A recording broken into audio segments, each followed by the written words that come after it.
Well, as I say, the pure guesswork that I offered this audience last week about what President Biden was trying to achieve in the debt ceiling negotiations turned out to be basically true. But it turned out better for President Biden than my wildest expectation of what he could possibly achieve in this negotiation. By last week, we had all spent a few weeks at least, and some of us a few months, publicly worrying about what appeared to be the governing insanity of the Republican members of the House of Representatives and their apparent willingness to default on the national debt for the first time in history. We were wrong about that. The Republican House is not quite that crazy. There is one thing they are not willing to do, and that is default on the debt. All of their crazy rhetoric about defaulting on the debt has now disappeared. The most extreme Republicans are just going to end up voting against a debt ceiling bill that will probably very easily pass the House of Representatives and the Senate. And that bill will remove the debt ceiling as a factor in the remainder of Joe Biden's presidential term.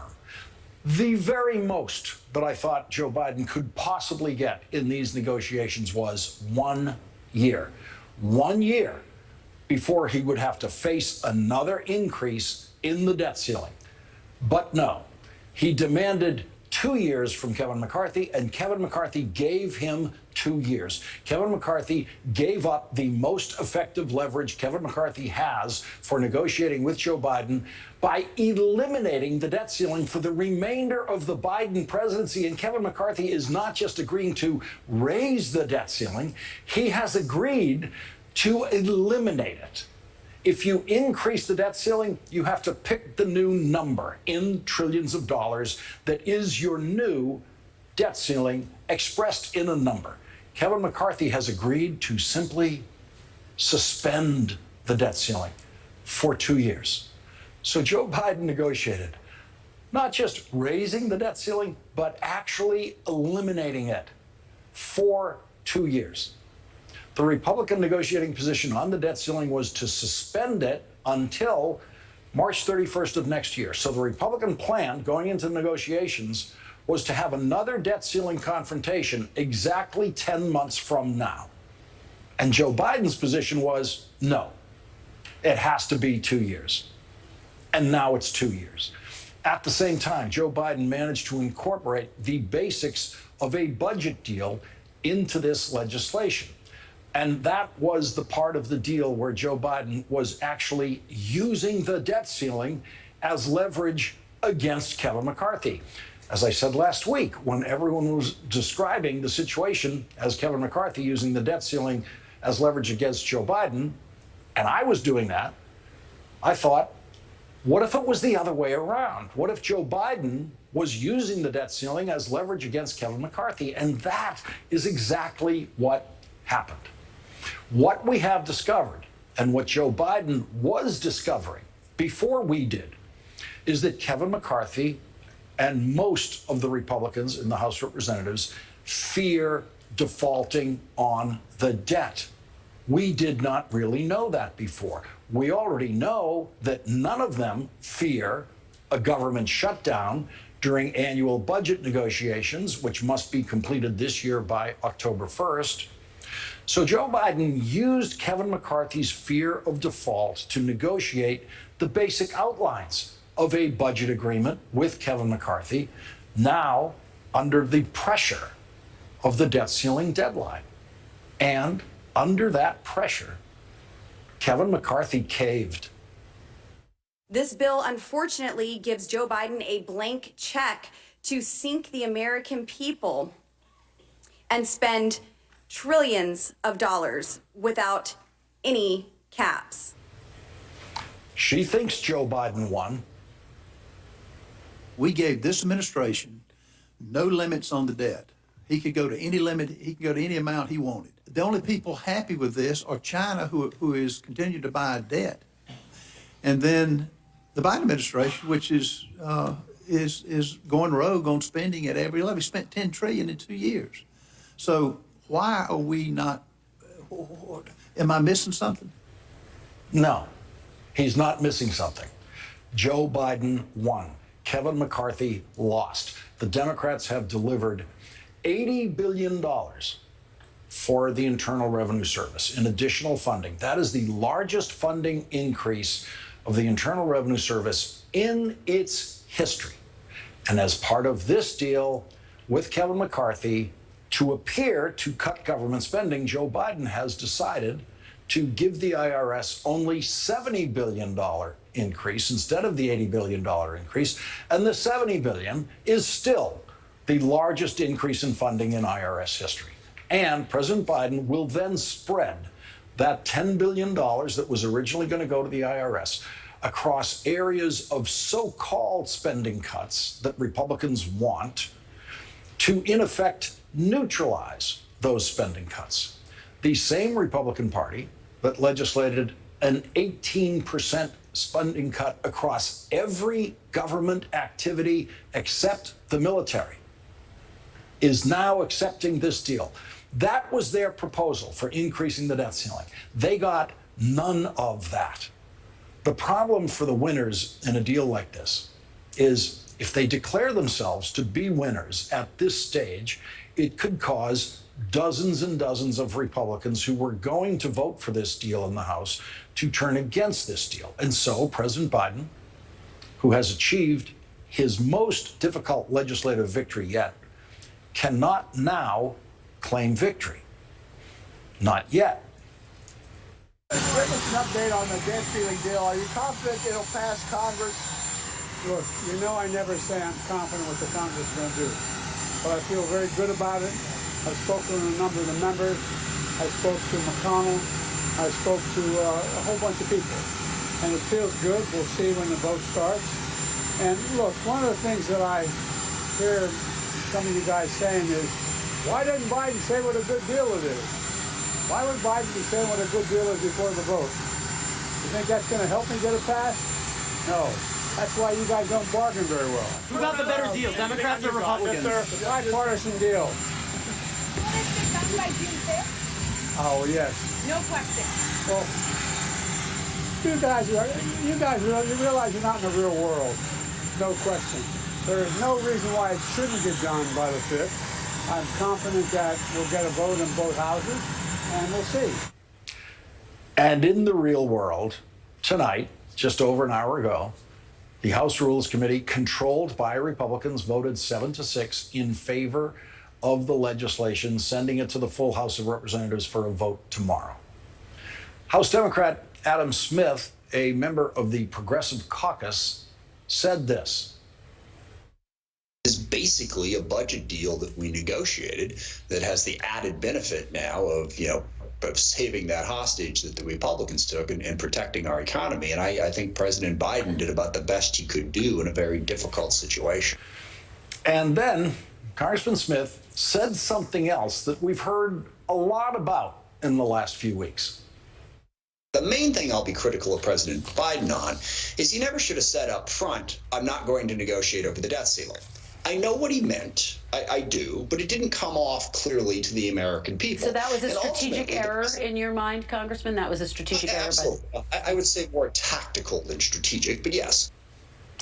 No one in that discussion, of course, has ever been in a negotiation like this. It turns out that Joe Biden saying that he would not negotiate over the debt ceiling was a brilliant strategic play legislatively. But what the congressman is right about is that it's not something the American people are going to understand. They're just going to think the president said he wasn't going to negotiate over the debt ceiling, and then he did. And Joe Biden knew that's the way it would look. But he did it anyway, because it was the presidential thing to do. Kevin McCarthy's biggest selling point to House Republicans last week about this deal, when he already knew what was in it, but he wasn't yet telling them, was, I forced Joe Biden to negotiate. Joe Biden said he would never negotiate, and I, Kevin McCarthy, forced him to negotiate. That's what Kevin McCarthy stressed in his closed-door meeting with all the Republicans last week. I forced him to negotiate. Just getting him to negotiate was a win. Kevin McCarthy was counting the negotiation itself as a victory, and Republicans believed that. And Joe Biden set himself up to be perceived by some people as flip-flopping on negotiations for saying he wouldn't and then negotiating. He knew what that was going to look like.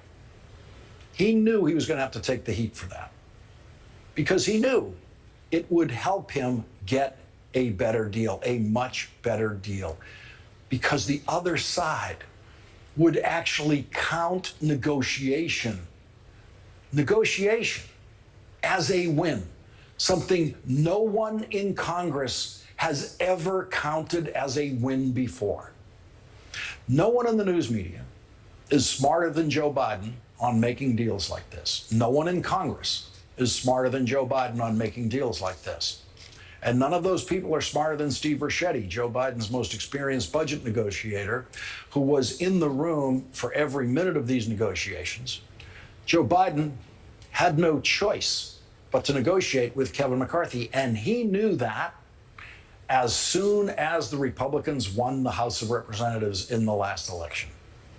Because if he didn't negotiate with Kevin McCarthy now, using the pressure of the debt ceiling against Kevin McCarthy, which is actually what he was doing, then Joe Biden was going to have to negotiate with Kevin McCarthy and the Republicans on budget issues in the House of Representatives in September without being able to use the leverage of the debt ceiling against Kevin McCarthy.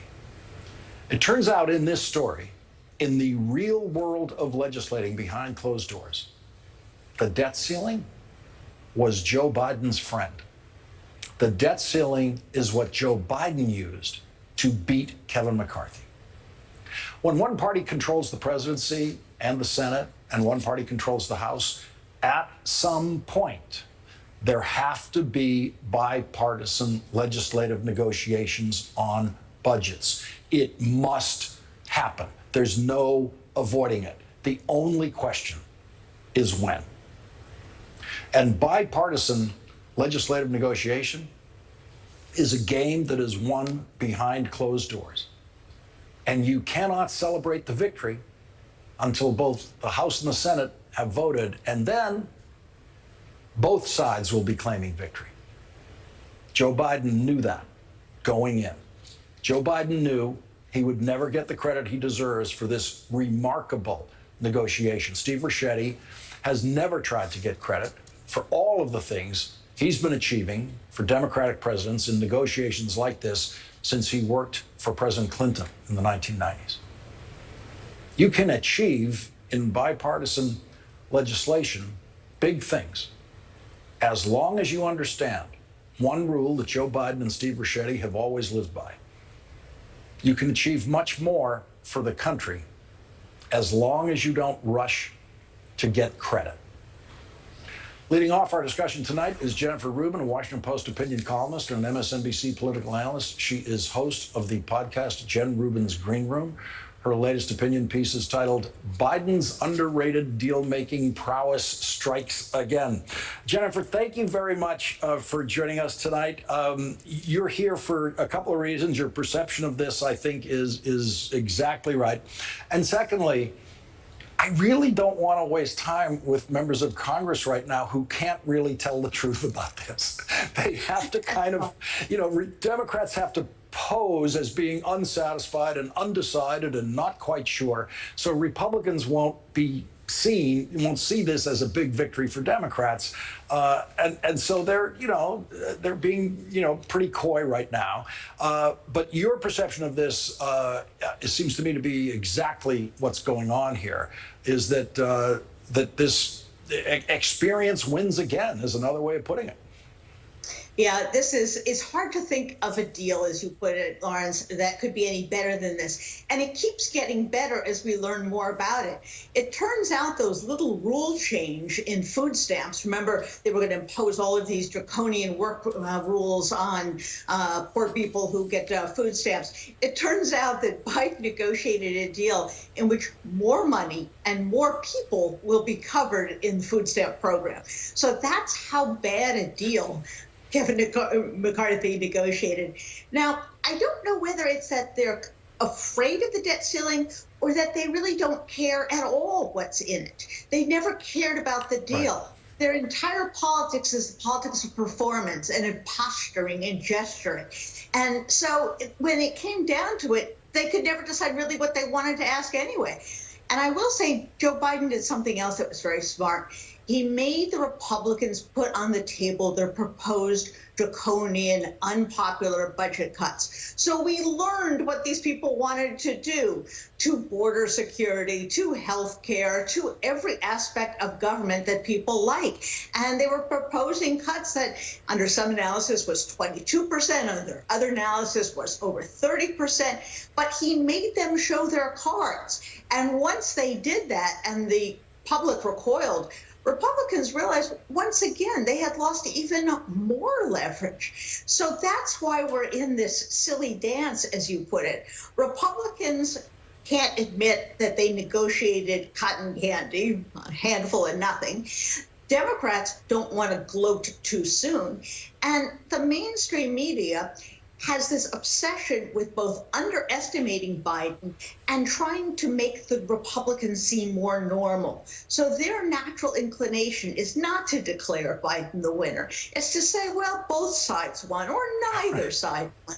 And that, in fact, also plays to Biden's advantage. And if you don't think he understands that, you haven't been paying attention, because Biden consistently counts on being underestimated. He consistently counts that Democrats will have a little panic. He consistently counts that Republicans think they can bully him. And actually, he has things well in hand.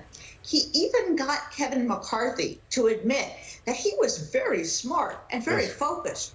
What happened to the whole meme that this was a senile guy suffering from dementia, could barely get 2 words out? Suddenly, we have Kevin McCarthy singing his praises as a serious, tough negotiator. So I don't know what Kevin McCarthy has left. Maybe he still walked out with his pants on. But aside from that, I'm not sure what else he got out of this. And it's going to pass by a very large margin. And the other guy who was sitting back, probably laughing into his sleeve, is Mitch McConnell, who immediately came out and said, oh, yes, we'll vote for that. Thanks very much. Right. He stayed as far away from this thing as possible. He put the whole thing on Kevin McCarthy. He wants to disassociate the Senate from the crazies in the House. And he's going to look like a cooperative guy. And he's going to have a bunch more of these ceremonies with Joe Biden opening bridges in Kentucky, which is what Joe Biden has been doing. So I couldn't agree more with your analysis. And I think it's kind of pathetic in a way that the media is so hamstrung in explaining to the American people what actually happened. So, Jennifer, quickly before we go, and we'll have more to say about this tomorrow night. There's so much I want to say about this, but I just want to go back to this one point that I made, which is the reason we were worried as much as we were worried this year, and the reason we started thinking about the 14th Amendment, and I was asking Democrats in the House about discharge petitions in January, is that it appeared that these Republicans are as insane governmentally as anyone has ever been. And it appeared that there were dozens, maybe 100 or more of them, who were willing to default on the debt. And we have discovered that they are not that crazy. They are not as crazy as they publicly claim to be, at least when it comes to defaulting on the debt. Well, we see that there's certainly a chunk of them. And what the problem has been is that the so-called moderates, who are really very conservative anyway, until now have simply gone along with the crazies. On this, they were unwilling to go along with the crazies. You could not get the average Republican from a mixed district who may be at risk at some point or maybe in a purple district to go along with this. So for the first time, the less crazy Republicans stood up to the more crazy Republicans. Jennifer Rubin, thank you for your brilliant column today, as always, and thank you for joining us once again tonight. Always appreciate it. My pleasure. Thank you.